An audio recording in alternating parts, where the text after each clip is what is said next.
dan melihat Agnes ini berumur panjang. Izinkan saya lepas masker.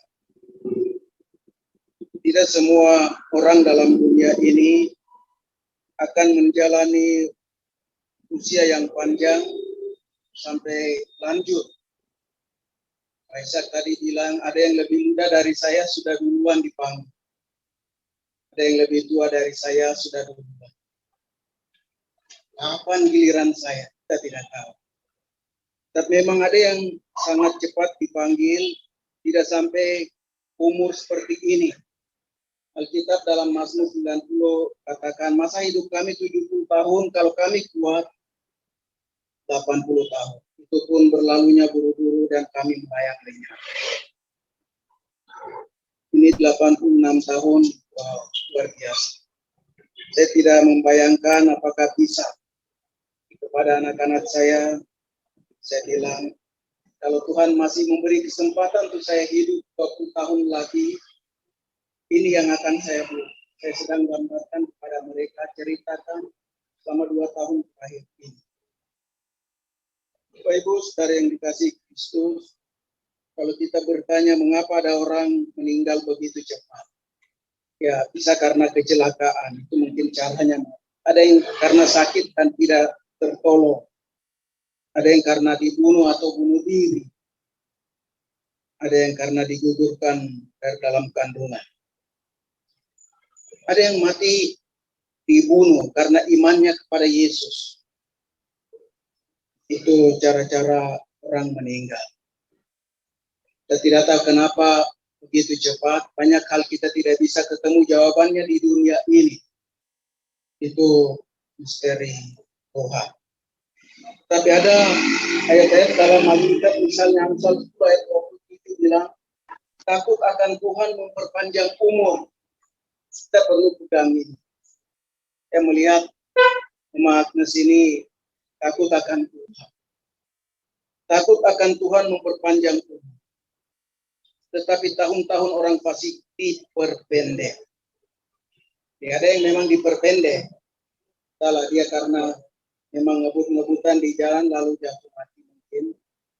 Atau seperti apa. Tapi orang fasik yang digambarkan dalam Alkitab itu, menurut kamus Alkitab, orang yang jahat. Orang yang paling jahat. Orang yang perbuatannya kejahatan semata-mata. Itu orang fasik. Umurnya tidak panjang. Tapi hal ini dimulai oleh Mazmur Asaf di Mazmur 73. Ketika ia cara kenapa ya saya melihat orang-orang fasik hidupnya makmur, badannya gemuk, kelihatan sehat, dia bekerja, dia sukacita tiap hari menikmati ini itu dan kelihatan panjang umur. Tapi pemazmur itu kemudian dia sampai masuk ke dalam rumah Tuhan, dari sana baru dia ternyata akhir hidup mereka seperti itu. Kelihatan enak, nikmat, baik. Ia dapatkan semua di dalam dunia ini. Tapi itu hanya di dalam dunia ini, tidak ada hubungan dengan kekekalan.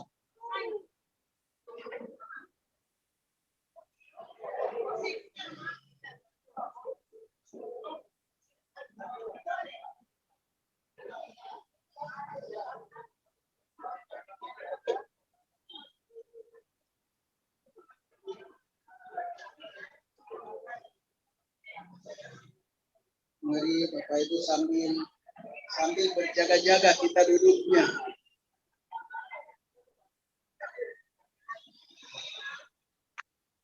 Saya tadi duduk di kursi depan ini tidak terlalu sandar penuh. Tapi memang agak punggung ke depan karena saya berpikir adanya kemungkinan terjatuh karena halaman tadi malam. Jadi saya memang berhati-hati duduk agak punggung ke depan. Kita berhati-hati untuk situasi ini. Mari kita kembali kepada firman Tuhan.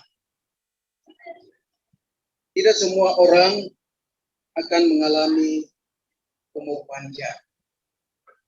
Saya tidak tahu di antara kita berapa yang hidup hanya sampai tahun ini saja. Mungkin sampai tahun ini saja. Entah kapan tanggalnya. Ada yang mungkin setelah ini, kita tidak tahu. Ada yang mungkin sampai tahun depan. Saya dengan istri belasan tahun lalu sudah berbicara mempersiapkan itu. Kalau sewaktu-waktu Tuhan panggil saya atau engkau, kita harus siap menerima kenyataan. Bagi kami, yang penting kita sama-sama ada di dalam Tuhan. Bapak Ibu, saudara yang saya kasih di dalam Tuhan, apa rahasia umur panjang? Tadi memang sudah diperlihatkan dari Amsal, takut akan Tuhan. Tapi saya akan membacakan satu lagi dari Keluaran 20 ayat 12. Hormatilah ayahmu dan ibumu, supaya lanjut umurmu di tanah yang diberikan Tuhan Allahmu kepadamu. Baik Ibu saudara, kalau tadi itu orang fasik dipertentangkan dengan orang yang takut akan Tuhan. Yang panjang umur itu orang yang takut akan Tuhan. Kalau orang fasik, walaupun dalam Mazmur 73 misalnya dibilang itu hidupnya lama, gemuk, makmur, sehat, tapi hanya di dunia ini saja. Dalam kekekalan di surga dia tidak punya tempat. Jadi kalaupun panjang di dunia ini kelihatan, hanya di sini saja. Tidak ada hubungan dengan kekekalan.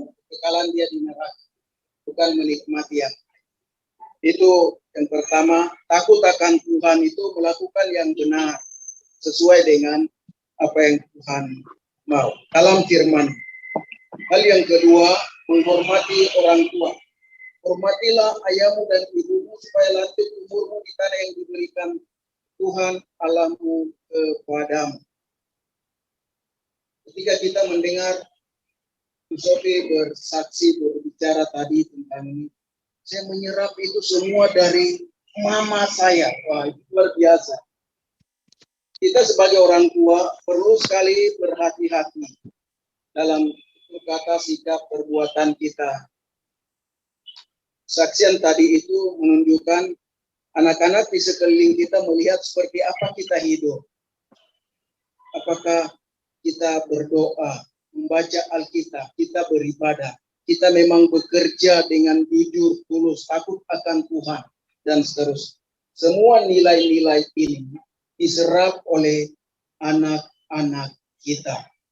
Kalau kita melewati hari-hari hidup kita di luar Tuhan dan binasa di luar Tuhan, kita tidak memberi sesuatu kepada anak-anak untuk menghormati kita, menghormati Tuhan.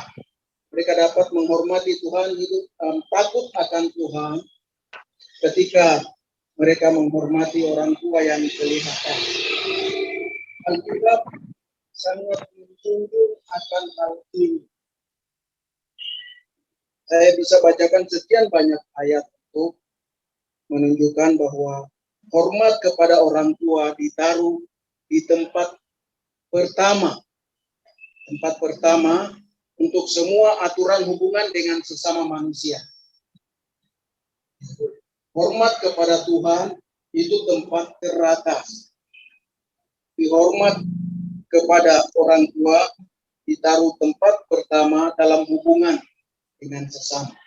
Hormatilah ayahmu dan ibumu, jangan membunuh, jangan berzina, jangan mencuri, jangan menginginkan, dan seterusnya. Yang lain-lain itu menyusul setelah orang tua. Jadi ketika seseorang belajar menghormati orang tuanya, dia pasti menghormati Tuhan. Dia akan melakukan yang lain-lain. Kita perlu memperhatikan tentang hormat kepada orang tua. Ini digandeng dengan ajaran dan teladan hidup. Hormat kepada orang tua digandeng dengan ajaran dan teladan. Karena itu dalam Ulangan 11 itu ditulis, tetapi kamu harus menaruh perkataanku ini di dalam hatimu dan dalam jiwamu. Kamu harus mengingatkannya, mengikatkan sebagai tanda pada tanganmu, haruslah itu menjadi lambang di dahimu. Kamu harus mengajarkannya kepada anak-anak dengan membicarakannya apabila engkau duduk di rumahmu dan seterusnya. Jadi Seorang tua yang mau dihormati oleh anak-anaknya, dia mengajarkan kepada anak-anaknya firman Tuhan. Tapi bukan sekedar katakan, nah kamu pergi sekolah minggu, kalau dia tidak pernah pergi ke gereja. Saya mau ikut bapak saja, saya tinggal di rumah. Saya mau ikut mama. Saya pergi urus kesibukan pesta itu, saya tidak mau ke gereja. Kita tidak memberi contoh teladan bagaimana anak-anak menghormati orang tua, menghormati Tuhan melalui teladan hidup. Orang tua harus memberi teladan hidup dan memberi pengajaran supaya panjang umurmu dan umur anak-anakmu di tanah yang dijanjikan Tuhan dengan sumpah kepada nenek moyang untuk memberikannya kepada mereka.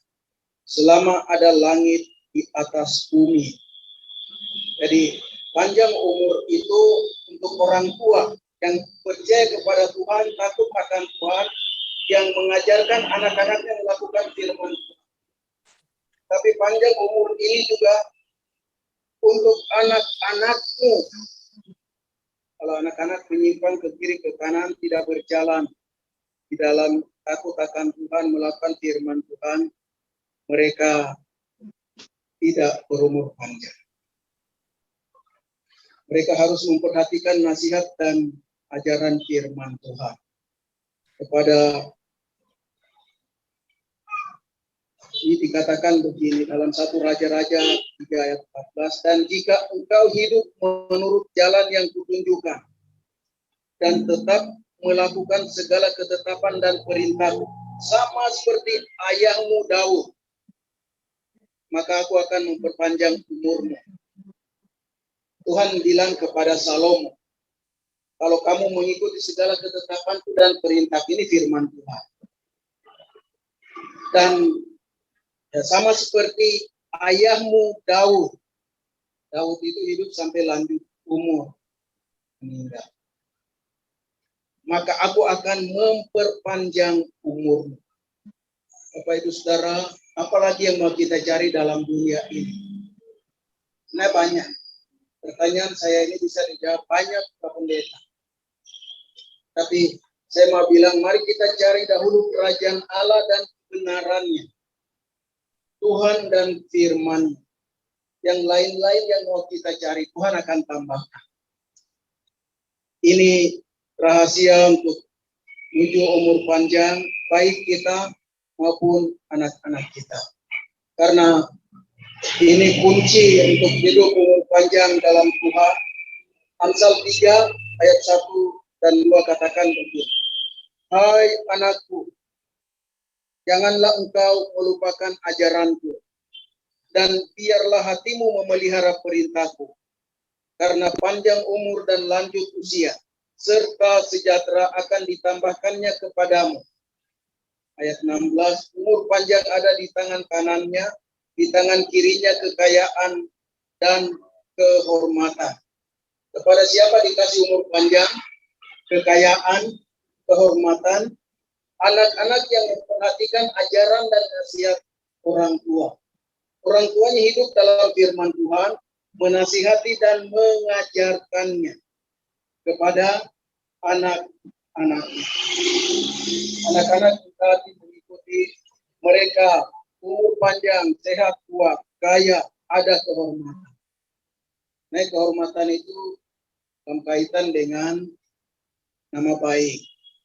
Jadi artinya kekayaan yang dia dapat bukan hasil korupsi, bukan hasil cari-cari ambil barang orang jadi miliknya. Tidak. Bukan juga dengan cara manipulasi, tidak jujur bekerja misalnya. Tidak. Itu tidak punya kehormatan. Di dalam Tuhan, dengan cara-cara Tuhan, seorang bekerja keras, dia dapat kekayaan, ada kehormatan di sana. Ada orang-orang kaya yang dihormati, disegani, ada yang tidak. Tapi Alkitab bilang, orang yang takut akan Tuhan, memperhatikan nasihat orang tua, ajaran firman Tuhan, mereka berumur panjang, di tangan umur panjang ada di tangan kanan, di tangan kirinya kekayaan dan kehormatan.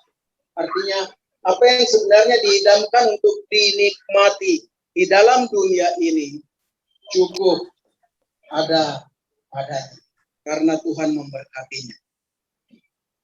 Hal yang ketiga sebelum yang terakhir, siapa orang yang bisa diperkenan sampai lanjut usia, umur panjang?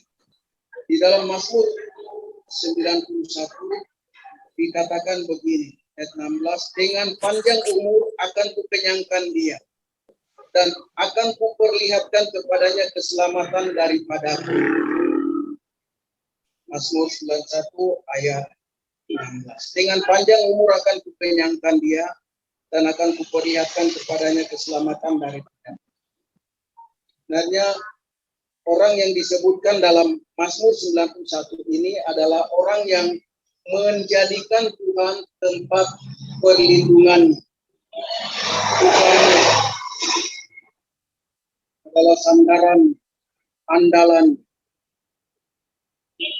Orang yang menjadikan Tuhan tempat perlindungan dikatakan sungguh hatinya melekat kepadaku, maka aku akan meluputkannya, aku akan membentenginya sebab dia mengenal namaku.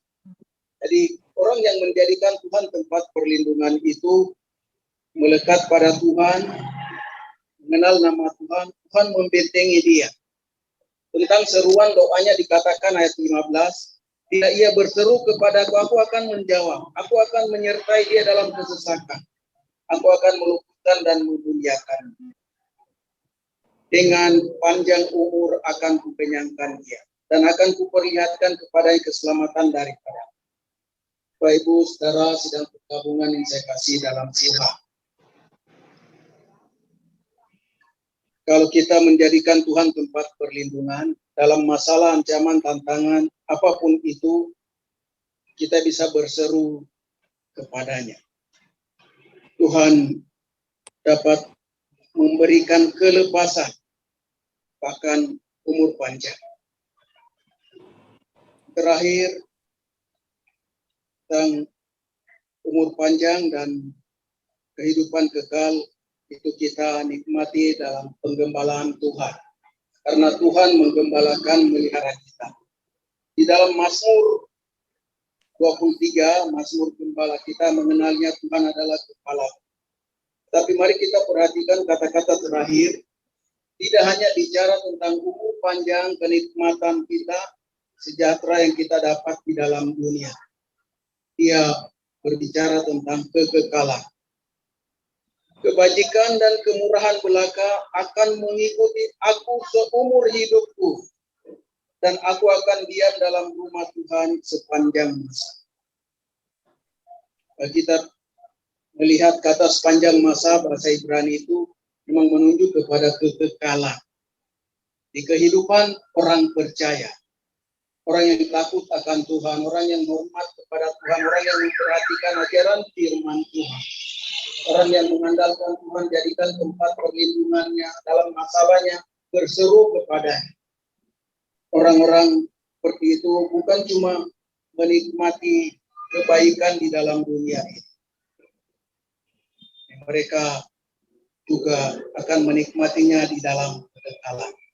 Di dalam dunia ini, kenikmatan kita bisa saja sambil kita merasa sakit, susah, masalah, tantangan, pergumulan, kebangkrutan, jatuh bangun dalam saksian keluarga kami. Tapi gadamu dan tongkatmu itulah yang menghibur aku ketika lewati lembah kekelaman, masalah-masalah kehidupan. Tuhan menggembalakan, Tuhan memelihara, Tuhan memberkati. Di hadapan lawan dikatakan ayat 5, engkau menyediakan hidangan bagiku di hadapan lawan, engkau mengurapi kepalaku dengan minyak, pialaku penuh melimpah. Jadi sebenarnya kita perlu pahami bahwa ketika kita mengalami penggembalaan Tuhan, pemeliharaan Tuhan, bukan berarti hidup itu bebas dari masalah. Hidup itu bebas dari tantangan. Pasti ada. Kalau dalam ayat yang tadi, sekalipun aku berjalan dalam lembah bayang-bayang maut. Jadi sebenarnya ada ancaman, ada tantangan, bahkan juga maut datang menghampiri.